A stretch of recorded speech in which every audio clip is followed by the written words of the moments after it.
Hey, and welcome back to the channel. Today I have a little sneak peek unboxing. Oh, what does that say? Oh, is that the good and the beautiful? Yes, it is.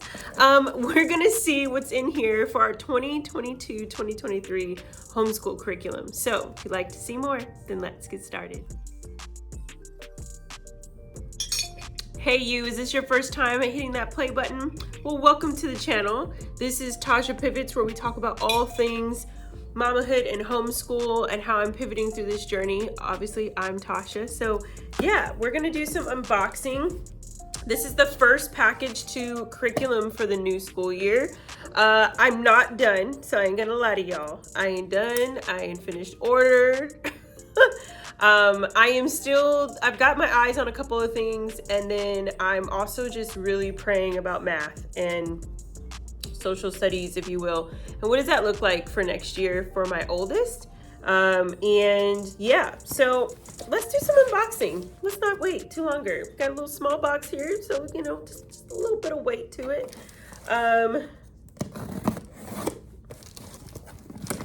I have been just kind of checking off my list, like I showed you guys last year, where I, look at curriculum and I, think about what is it that I've enjoyed, what is the kids enjoying. Really, it's more about them than me, but what have I feel like they're actually growing through, and what they're navigating and attaching to. What is their interest? What are the things that they're really excited about?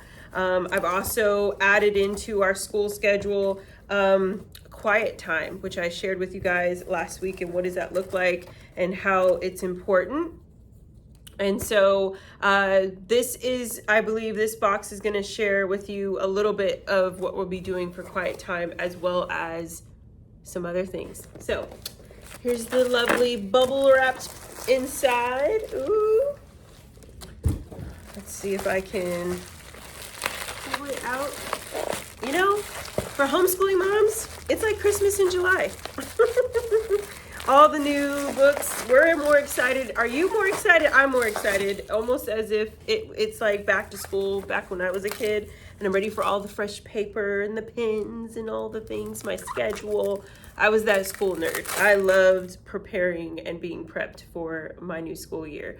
But now that I am on the other side of it as the teacher, the educator, I also get really excited about it coming in and looking at it and kind of just praying over it, digesting it for myself as the educator. What are the things that I love? What I don't? What are the things that I think we're really going to focus in on?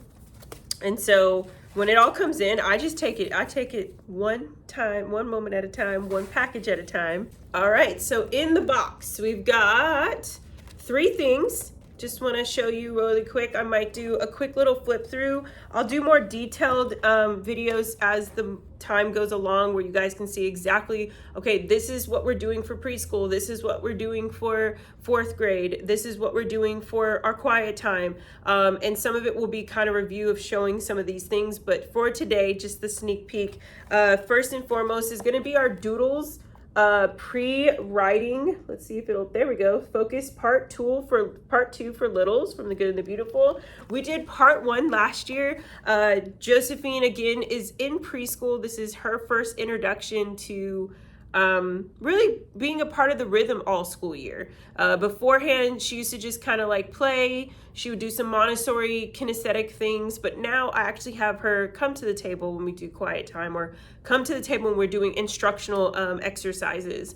And so with that, one of the things that was in her basket, just to get her used to picking up a pencil, using her wrist properly when she's writing, and practice. Practice makes perfect, right? Just getting there.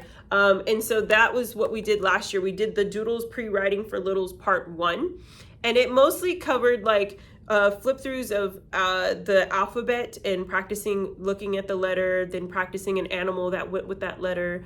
And this one, I feel like, is just, again, practicing that, knowing how to write in a straight line, a squiggly line, and going in circles. Each side has front and back, which is really great. And then in the back, I noticed that there's alphabets. So they're, again, practicing the alphabet letters and a picture next to it. What I do also love about this is that you could make this a full little morning exercise with your toddler or your preschool pre-K. Whatever the letter is that you want to focus on for that week, if you have one already going with their curriculum, then you can say, hey, we're going to focus on this letter and we're going to write it here. So then they get the writing practice here. And then you can talk about, well, let's talk about the sounds of that. Like you can turn it into a full lesson just by utilizing this. If that's something that you want, if you're new to homeschool and you want to make something more simple and not over instructional for your child, this is a great option. To just be like, all right, the letters are in here. I get handwriting. We can do sound work. We can make sight words out of it. And there you go. Next one I have in the box is handwriting for level 6. So I've shared before in the last 2 years, my daughter has taken a huge liking to handwriting, my oldest daughter, who is in 3rd grade. And when she first would always see me, anytime I'm writing anything, whether I'm writing in my journal or I'm just writing a note, I'm always writing in cursive.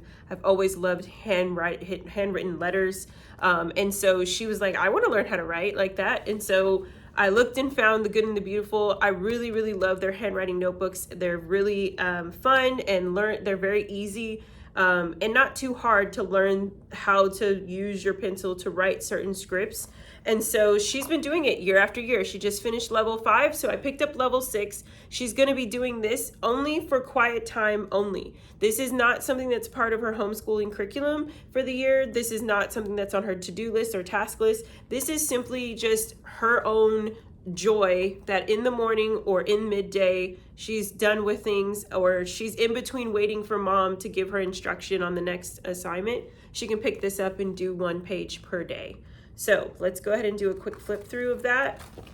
Let's see if it focuses. There we go. So you can see there's some alphabet letter or words, different words at the top. I noticed that in this level it comes with more passage writing. So like this, she's going to be getting some passage script that she's going to copy down here. I even have her go ahead and tell me about what it's saying if she wants to share it.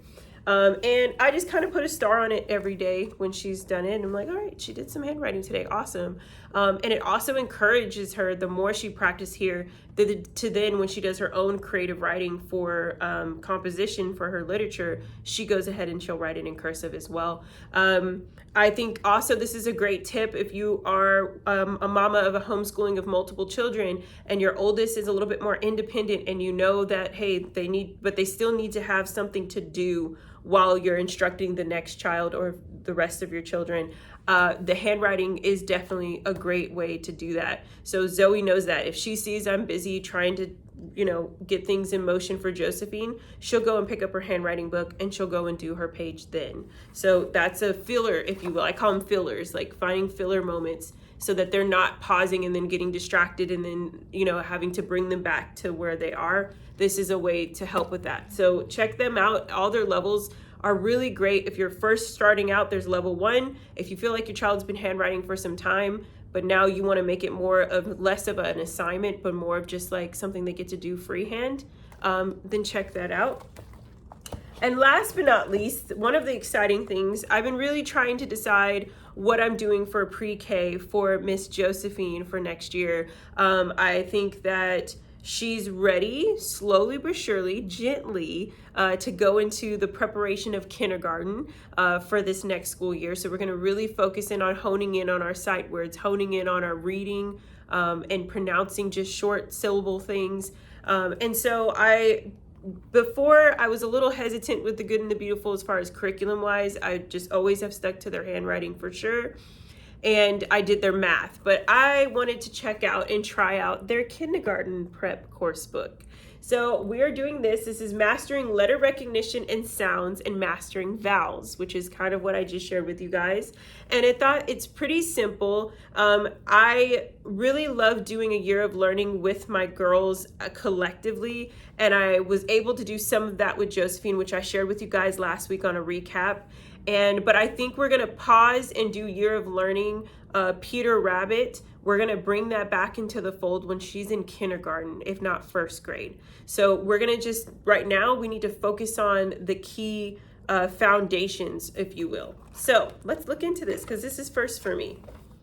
If you've done the Good and the Beautiful, any of their curriculums, please put it down in the comments below. Share with me, what are your thoughts? What do you think about their curriculum? How do you feel ease with it? Are you overwhelmed? You know, give girls some tips and tricks. You know, I could take them. And yeah, okay, so it's very similar to what I expect with most bulk curriculum. They make it simple where there's just the lesson, course review, what are the focus points, shows you the lesson for the day that you're going to be focusing on. So that's great. There's no extra necessary additives. It just says the text and items needed, if there's any, will be in a green box. So this is just the first half that I have. Mastering overview, lessons 1 through 30. So I would take that as 30 weeks, which is great because Josephine did 20 weeks of year of learning, and then we've been just doing supplemental things these last 16 weeks. So here we go. Giving you some visual aid. They've got looking at the animal, sounding it out, figuring out what does that start with, which is really great because we've been already working on that. Starting with the vowels. There we go. With the lesson, a little bit of picture work. I like this. And then you get a section where you can check off to say a bubble to say completed. So if you're a mom, again, with multiple children, or this is your first introduction to homeschool and you're looking for something just simple, I will say I can give them credit where credit's due. Good and the Beautiful does a great job at simplifying and making the teacher to student connection very generous and easy and not overwhelming with all of the additives. So check that out. There's also some punch cards in the back that we'll need. Love that. So I won't have to print anything. I just get to have them ready, maybe put them in my little container box that I have for flashcards. That's gonna be cool. Those are a matching game in here, so I can play some games with my kiddo. There we go. And I love how thin this is. I'm like, okay, is there enough lessons? Because it's so small. But I love that. This is going to be really fun, a part of her kindergarten prep course book, and just getting ready. I think we're going to make this a part of her literature and language arts. So that is the unboxing, you guys. Just something simple. Wanted to give you a little sneak peek of what I'm thinking about doing. If you are still looking and deciding, and maybe some of these helped, or you have other questions about curriculum, put them down below. I'd love to do a Q&A with you guys as the weeks come in and as we get more and closer in closing on this last year and going into the next. Yeah, if you have any questions, put them down in the comments. Give this video a thumbs up if you enjoyed it. Hit that subscribe button if you haven't already. And until next time, I'll talk to you guys later. Bye.